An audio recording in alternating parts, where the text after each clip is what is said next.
Hi guys, welcome back to my YouTube channel. My name is Diana and today I'm starting a whole new series. I'm going to talk about the 12 houses of the zodiac. So I'm going to start the series off with the first house. So this is going to be the video for the first house.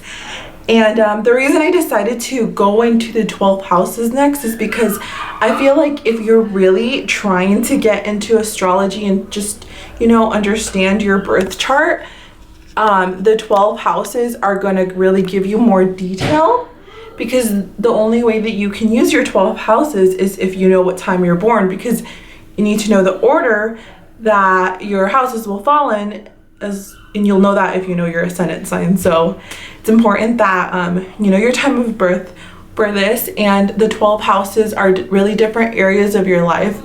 And then if you put the planets there and the signs, it's going to tell you how they're going to impact certain areas of your life where you're going to find luck, and how and what flavor, by looking at the signs behind everything. So 12 houses are super important.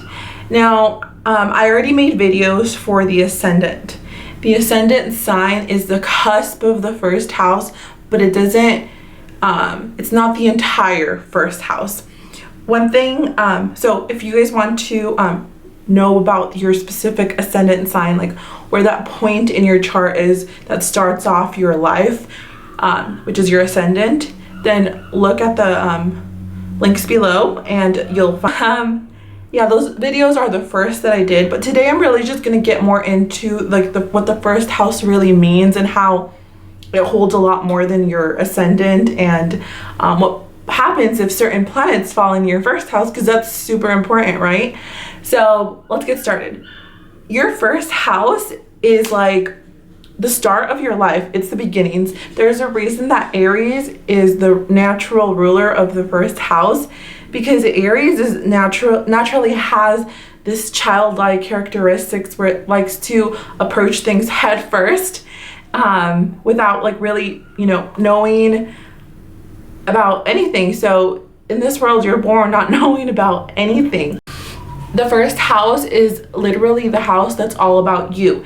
Yes, your ascendant is the cusp of the first house, so it's going to describe your mask.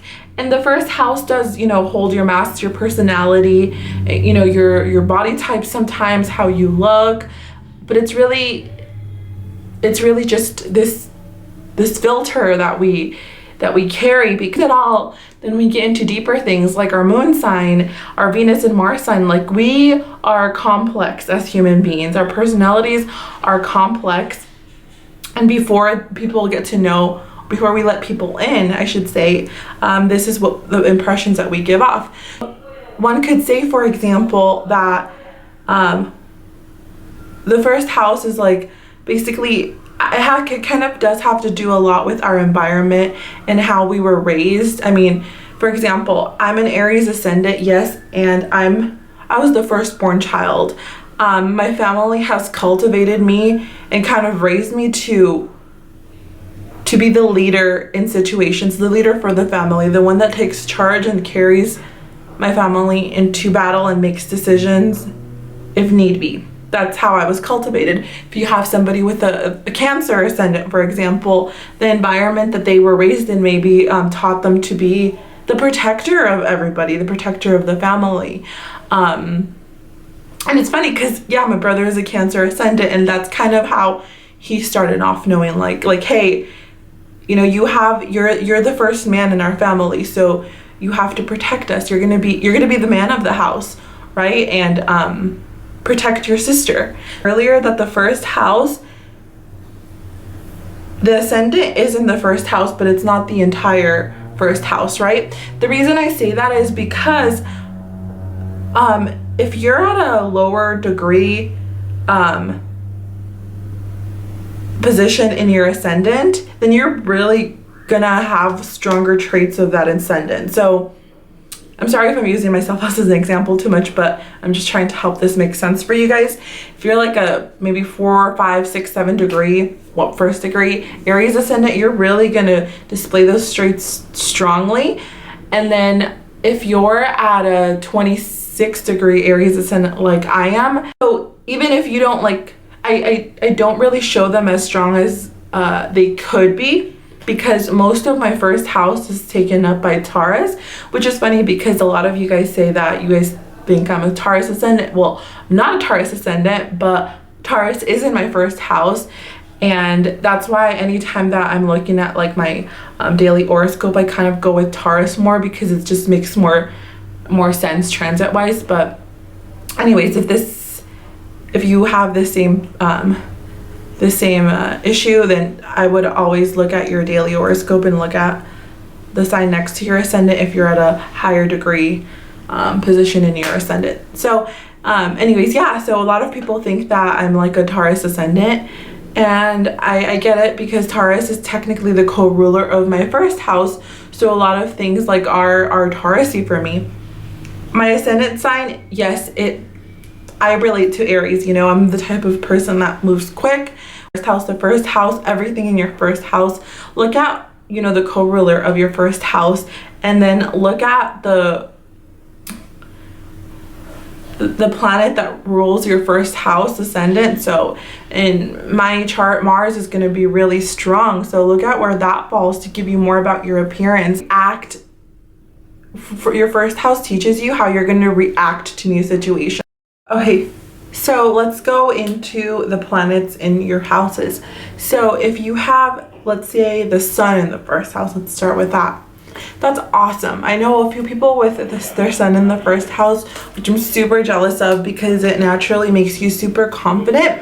See, wherever your sun falls, like whatever house it ends up falling in once you know your time of birth, you're gonna kind of get the flavor of the natural ruler of that house. Yeah, I'm like super jealous of anybody with the sun in the first house. It's gonna also give you Leo qualities in your personality, since the sun is naturally Leo. It's just gonna make you almost the center of attention. It's really gonna illuminate the first house, and it kind of makes your life a little bit easier, I would say. The moon in the first house makes you kind of like it makes you wear your emotions on your sleeve. It can make you kind of appear really emotional, sensitive, and it can make you really moody from one day to the next. Venus in the first house is really awesome too, because most people with Venus in their first house are naturally pretty, unless they have a really debilitated Venus, which I'm sorry about, or they have like Saturn in the first house or something. But usually it makes you appear really pretty, pretty and like graceful. Mercury in the first house would be more appearance wise, it would be more youthful, because Mercury, that energy gives you youth. Mercury in the first house, by the way, is really like chatterbox as fuck, especially if it's in an air sign. If not, it's gonna maybe play out a little bit more analytical, like if you have it on a Scorpio ascendant, for example. It's just gonna make you a little bit more analytical for sure. But you're gonna be really good at categorizing things and all of that. Then there is Mars in the first house. Mars in the first house can just make you look and appear really aggressive, even though you may not necessarily be, because like I said, your ascendant is your mask. Mars in the first house, my best friend actually has this in Leo, and it kind of makes her like a spoiled brat. And if she doesn't get what she wants with Mars being aggressiveness, she starts being pretty feisty and fiery, and just showing all of those, you know, bad traits of Mars. But really, if you take this in a positive way, Mars in the first house can give you a really bomb physical body, because it just can make you be very like sporty and athletic, and it's really awesome if you want to get like, you know, into like physique competitions and like be shredded and stuff. Like, I wish I had Mars in my first, well, I have Aries, but let's see, Saturn in your first house. So Saturn in your first house can give you like you know, that rested bitch face look, that bitch resting face, I don't know how it goes, but it can give you like a serious approach. Sometimes with Saturn in the first house, it can like really make your life play out in more difficult ways, but it's because you're making them difficult. everybody goes through shit in life, but with Saturn in your first house, the way that you approach things are like, oh shit, like why me again? Or you just take things a little bit too seriously, because Saturn is like that serious old guy. But you just have to look at everything in your chart, look at the ruler of your first house, look at everything else. Let's see. Uranus in the first house is really cool because it makes you like a unique individual, a rebel of life. Like you basically your personality is like the I don't give a fuck personality.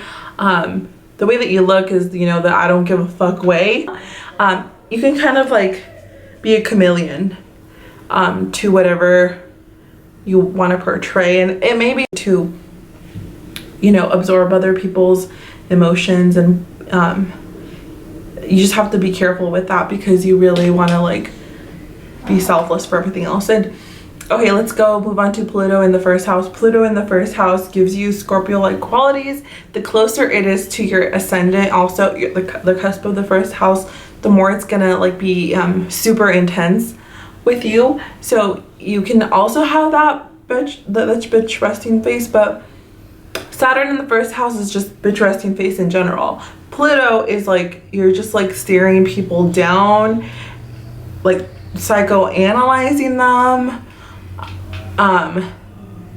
kind of like creeper status appearance, but you're really not. Or it can just really create, for a female especially, it can create this magnetism of sexuality, and like you'll have like guys all over you, which you don't want, and you try to use your powers to back them off. But the more you try to back people away, push people away, the more people want you. People just want you and they don't understand why. With Mars and Pluto, it can also make you, Mars or Pluto in the first house just gives you like also a really sexy look. And then with Venus, it's a little bit just more graceful, a pretty face. Mars body more, yeah, Mars can give you a sexy body. Pluto, it just out of nowhere you have, you know, people coming at you, and you just are like, and sometimes you can even feel that you put this like energy out so that people don't want you, but then they still want you. And then let's see, Jupiter in the first house, it can give you like a careless feel to your personality. In my words, my slang terms, you're somebody who's down as fuck.